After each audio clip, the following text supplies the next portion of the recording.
Galerades, amb Vicent Tussó. Hola, Vicent. Hola.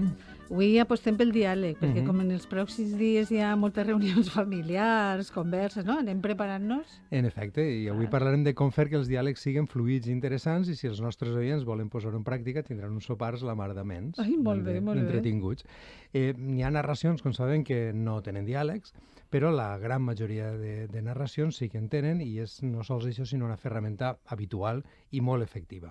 Però també és una zona de risc, en els sopars també, perquè si els diàlegs són encartonats i poc creïbles, si no aporten res, poden fer fracassar una bona història. I avui intentarem explicar per què per al futur dels nostres oients. Jo vaig a prendre nota per als sopars. Segur que els oients ja ho sabran, però podríem començar explicant què són els diàlegs. Els diàlegs reprodueixen de forma literal converses entre dos o més personatges. Per tant, les veus arriben als lectors de manera directa, sense l'intermediació del narrador, que s'aparta a un costat, i per tant ha de tindre la sensació el lector que allò està ocorrent davant seu, és a dir, com si estiguera contemplant dues persones que parlen, no? Per tant, és un dels mecanismes essencials a l'hora d'explicar una història, i això no ho dic jo, sinó que ho diu una senyora amb molt de criteri, que es diu Edith Wharton. I que escoltem a continuació.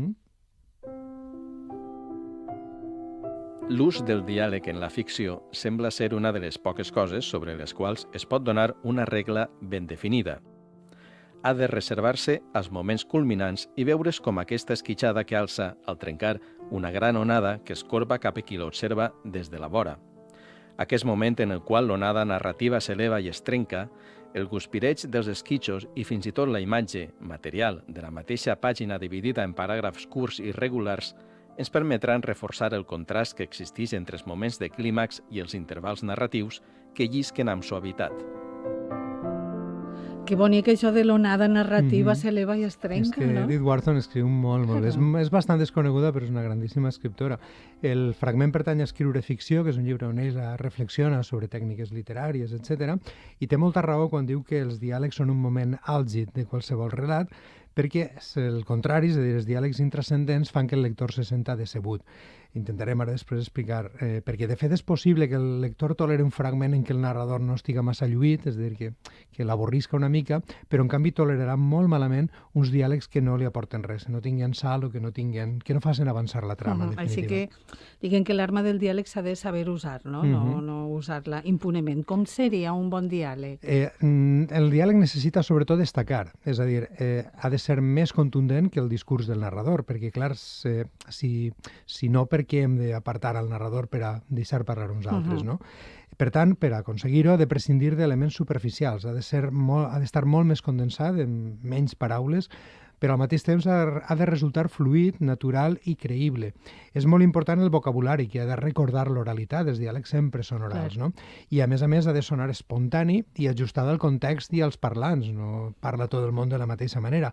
Si ho gestionen bé, els diàlegs el que fan és augmentar la temperatura de la narració, tal com deia Edith Wharton. Per tant, els hem de reservar per a moments d'una certa transcendència, si no, quin sentit té llevar-li la paraula al narrador, no? Clar, podríem dir que en aquest moment prenen el poder els personatges. En efecte, és el moment en què els personatges, diguem, passen a un primer pla més destacat.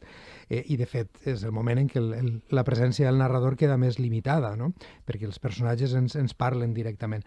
De fet, és una tècnica on allò que passa dins del llibre i el temps real d'un diàleg real, coincideix més plenament. És a dir, quan el narrador ens explica una història, aquells fets que ens explica, diguem que se poden aproximar al temps real en què succeirien en la realitat, però en els diàlegs és que és clavat, és que costa el mateix de llegir les paraules que de dir-les en una conversa, no? Per tant, doncs això és molt interessant per a fer que el lector ho veja, no? El pas enrere del narrador pot ser total si no intervé gens, o pot ser parcial si condiciona les paraules dels personatges amb acotacions.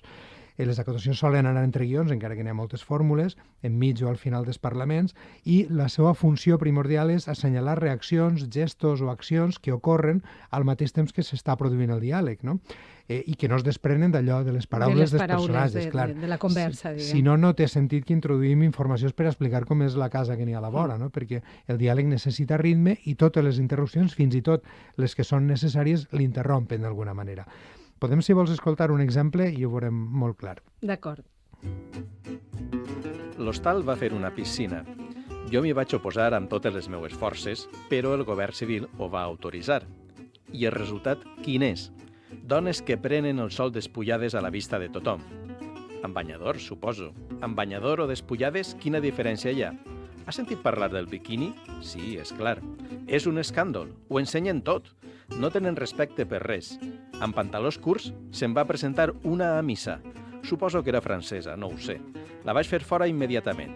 Què s'han cregut? Entre les franceses que venen a excitar les baixes passions i l'ateisme dels treballadors, allò és Sodoma i Gomorra. O sap que han anat a fer una pel·lícula allà dalt? Justament a Cardós, per més INRI. Si tenien tots els permisos en regla, permisos per què? Per omplir el poble d'artistes estrangeres? Per això predico la castedat? Perquè vinguen de fora a omplir els serveis de concupiscència? Tot el poble està podrit de vici, cregui. Caram, que enfadat està. Hem de dir que si el nostre company Joan Llovell fa dos personatges, que és molt bo, clar. Sí. I el text també és molt bo i pertany a Ramon Solsona, allò que va passar a Cardós. És un diàleg pur on no hem trobat interferències del narrador per no carregar més a Joan Llovell, clar.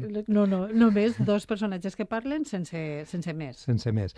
Els personatges, en el cas que hem escoltat, alternen el paper d'emissor i receptor i han d'intervindre en funció del que acaba de dir l'anterior, que en la realitat ja sabem que no passa sempre, però en la literatura sempre esperes la rèplica d'allò que han dit. De fet, el diàleg l'hem de concebre com una cadena, on cada esglaó està lligat al parlament anterior de l'altre personatge i al posterior també del mateix personatge si en parlen dos. Si algun d'ells no enllaça, la cadena es trenca, el diàleg perd força i, per tant, deixa de tindre la mateixa efectivitat.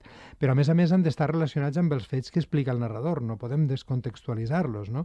I encara més, han de completar-los, desenvolupar-los i impulsar la trama, és a dir, l'han de fer avançar, perquè si el diàleg està despenjat dels fets o no aporta res o directament no alimenta la trama, el lector se sentirà decebut i decaurà el seu interès pel llibre en conjunt. A més d'aquest diàleg que hem escoltat ara, que és pur, com dius tu, no hi ha acotacions, hi ha més tipus de diàleg?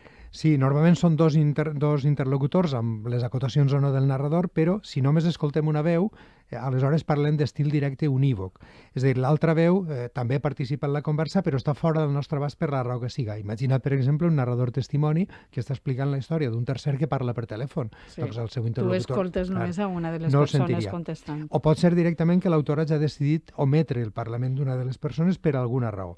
En aquest cas, el parlament omès o que no està a l'abast del narrador s'expressa amb el mateix guió que els parlaments normals dels diàlegs, però amb 3 punts suspensius. I he triat un fragment que queden en blanc, diguem. Clar, exacte, que no sentim, que no sabem. No escoltem, no sentim. Tenim un fragment on podem comprovar això. Com, senyor? Tot això ve a tomb de la història. Estic dient les coses des de l'inici, que unes van tindre lloc per les altres, i si unes no hagueren passat, les altres tampoc. Quines disculpes, senyor? No m'he de disculpar de res, que jo no vaig fer res, ja que un no té culpa de veure les coses que li passen per davant, per més que te les imputen o que te les vulguen imputar. Fets? Tots són fets, tant els que passen fora d'un com els que passen dins d'un. El que va passar i prou. I ara mateix ja no queda res del que va passar fora d'un, sinó dins d'un. Ara tot és dins meu, i si no em rota la gana d'abocar el que tinc dins, doncs el que va passar queda com si no haguera passat. Déu me'n guarde, li tinc tot el respecte que vostè mereix, però també he de dir les coses com les sé dir, i no les puc dir d'una altra manera, per més voltes que li done.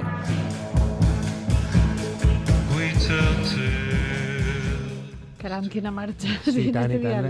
Pertany a La Gresca, l'obra clàssica de la literatura galega d'Eduardo Balancamor, i explica una nit de farra que es corren uns amics, però una nit de farra amb tots els ingredients, o fins i tot més i tot, que acaba en tragèdia. I el que escoltem és a un dels personatges, Cipriano Canedo, que ha de declarar davant del jutge, però el lector només pot accedir a la veu del reu, no del jutge. És un recurs, entenc, molt oportú per fragmentar el monòleg, perquè en realitat seria un monòleg, i fer-lo més dinàmic.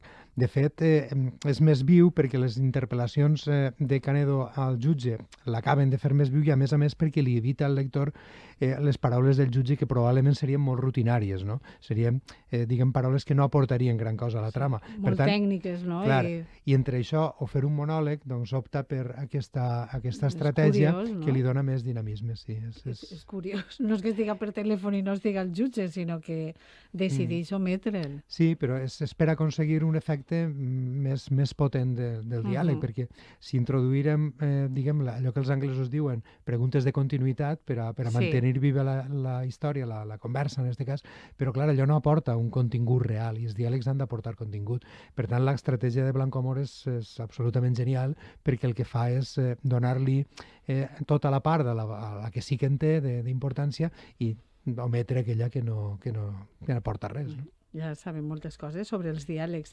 Acabem amb algun aniversari?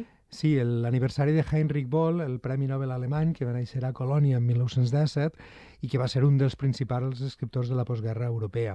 Ell havia participat en la guerra, havia estat capturat pels aliats, que el van confinar en un camp, era de profundes conviccions catòliques i la seva narrativa el que intenta és esbrinar els efectes de la guerra en la gent corrent, sobretot a través d'un sentit de l'humor bastant aspre. Jo recomanaria, entre moltes, El pa dels anys joves, publicada per Edicions 62, en traducció de Carme Serrallonga. El pa dels anys joves. Molt bé, prenem nota. Gràcies, Vicent. A vosaltres. Adéu, fins la setmana que ve. Adéu.